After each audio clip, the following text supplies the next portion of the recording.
চাওক আজি সামৰণি পৰিব যিহেতু ৯৪ সংখ্যক অধিৱেশন ভকতৰ ভকতিৰে গদগদ হৈ আছিলে বিধৌত হৈ আছিলে এই এৰালতলী পথাৰ আৰু কিছু সময়ৰ পিছতেই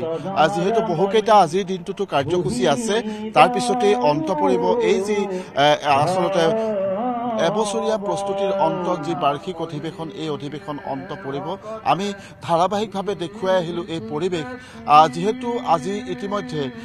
বিভিন্ন প্ৰান্তৰ পৰা অহা ভকত বৈষ্ণৱে নামঘৰত সেৱা ধৰি আৰু সকলোৱে ঘৰমুৱা হ'ব এই মুহূৰ্তত ইয়াতে ভাগৱত সেৱা ভাগৱত ব্যাখ্যা চলি আছে আৰু এনেধৰণে ভকতসকলে শেষবাৰৰ কাৰণে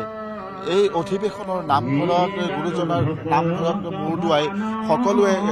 ঘৰমুখী হোৱাৰ প্ৰস্তুতি চলাইছে আমি সেই পৰিৱেশটো দেখুৱাইছোঁ যথেষ্ট এই যিহেতু আজিৰ এই যি পৰিৱেশ এই পৰিৱেশ যথেষ্ট আৱেগিক হৈ পৰে সকলো আৱেগিক হৈ পৰে যিহেতু এই চাৰিটাকৈ দিন সকলোৱে ইয়াতে একতাপতি হৈ সকলোৱে ধৰ্ম চৰ্চা কৰিছিল কৃষ্ণ সংস্কৃতিৰ চৰ্চা কৰিছিল ইতিমধ্যে এনেধৰণে নামঘৰত সেৱা ধৰি বহু লোকে ঘৰমুখী যাত্ৰা আৰম্ভ কৰিছে পিঠিত লৈ অহা সেই তিয়নি আৰু নিজৰ কেইটামান নিত্য ব্যৱহাৰ্য সামগ্ৰী লৈ ইয়ালৈ আহিছিল আৰু কিন্তু ঘূৰি উভতি যাওঁতে ইয়াৰ পৰা অনেক সামগ্ৰী বুকুত কিন্তু বহু সামগ্ৰী বহু শক্তি লৈ তেওঁলোকে ঘৰমুৱা হৈছে ক'ৰ পৰা অহা হৈছিলে আজি ঘৰত জোনাই কৃষ্ণ আজি যাবলৈ ওলালে আমি যাবলৈ ওলালো কৃষ্ণ কৃষ্ণ এই তিনিটা দিন আপুনি এই চাৰিটা দিন ইয়াত অতিক্ৰম কৰিলে কেনেকুৱা লাগিলে আৰু আজি কেনেকুৱা লাগিছে বহুত ভাল লাগিছে আমি এতিয়া এইখন ঠাই এৰি যাবলৈ মানে মনে নাই তথাপিতো গৃহস্থৰ যেতিয়া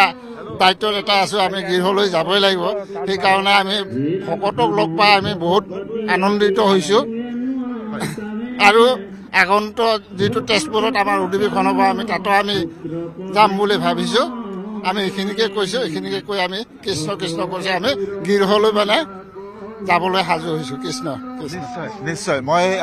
সকলোৱে এনেধৰণে নিজৰ আপুনি ক'ৰ পৰা আহিছিলে গুৱাহাটী মহানগৰী জিলা আমিনগাঁও আঞ্চলিক শাখাৰ সেনুৰীভূপা বদলা পদ্মাতা প্ৰাথমিকৰ পৰা আহিছোঁ এতিয়া যাবলৈ ওলাইছে এতিয়া নাযাওঁ 12টামান বজাত যাম আজি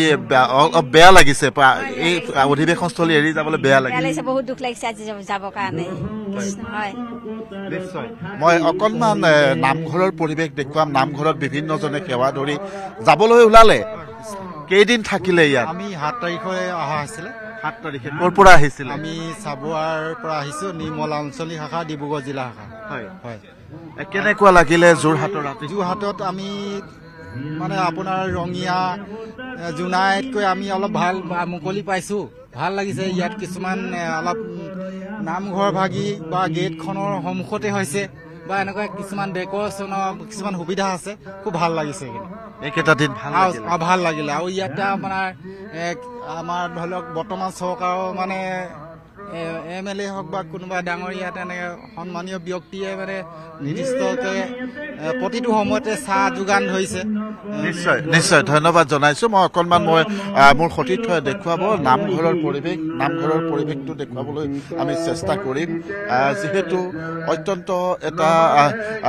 আৱেগিক পৰিৱেশৰ সূচনা হয় আজিৰ এই পৰিৱেশত যিহেতু এই যি 4 দিনকৈ যিহেতু ভকতৰ মানে ভকতিত গদগদ হৈ আছিল মই আৰম্ভণিতে কৈছোঁ যে কিন্তু সেই পৰিৱেশটো আজি সামৰণি পৰিব ইয়াতে নিজম পৰিব নামঘৰৰ পৰিৱেশেই হওক গোটেই অধিৱেশনস্থলী সোণাৰাম চুতীয়া বৈষ্ণৱ পণ্ডিত সোণাৰাম চুতীয়া সমন্বয় ক্ষেত্ৰত যি এক পৰিৱেশৰ সূচনা হৈছিল সেই পৰিৱেশটো এৰি কোনেও আচলতে যাব বিচৰা নাই আৰু ইয়াতে যিহেতু মই কৈছোঁৱে যে সকলোৰে ভাৱৰ আদান প্ৰদান ঘটিছিল লাখ লাখ ভকতৰ লাখ লাখ লোকৰ ইয়াতে ভকতৰ আদান প্ৰদান ঘটিছিল মই এই মুহূৰ্ততে ভাগৱত ব্যাখ্যা হৈ আছে আৰু সেই ভাগৱত ব্যাখ্যাতেই সকলোৱে আঁঠু লৈছে এনেধৰণে আঁঠু লৈ তেওঁলোকে কোনোজন ঘৰমুৱা হ'বলৈ আৰম্ভ কৰিছে কোনোজনে যি আচলতে তেওঁলোকৰ ঘৰমুখী হোৱাৰ যাত্ৰাৰ কাৰণে যি প্ৰস্তুতি সেই প্ৰস্তুতি কৰিবলৈ আগবাঢ়িছে আৰু যিহেতু সন্ধিয়া 5 বজাৰ লগে লগে যিহেতু যি আচলতে আচলতে শ্ৰীমন্ত শংকৰদেৱ সংঘৰ শিৰৰ মুকুট স্বৰূপ ধৰ্মধ্বজা সেই ধৰ্মধ্বজা জিলা তেজপুৰ জিলা সমিতিৰ হাতত অৰ্পণ কৰিব আৰু লগে লগেই এই অধিৱেশন সামৰণি পৰিব খুব সুন্দৰভাৱে ভাগৱত ব্যাখ্যা ভাগৱত সভা হৈ আছে মই অকণমান ভাগৱতৰ মাজলৈ লৈ যাব বিচাৰিছোঁ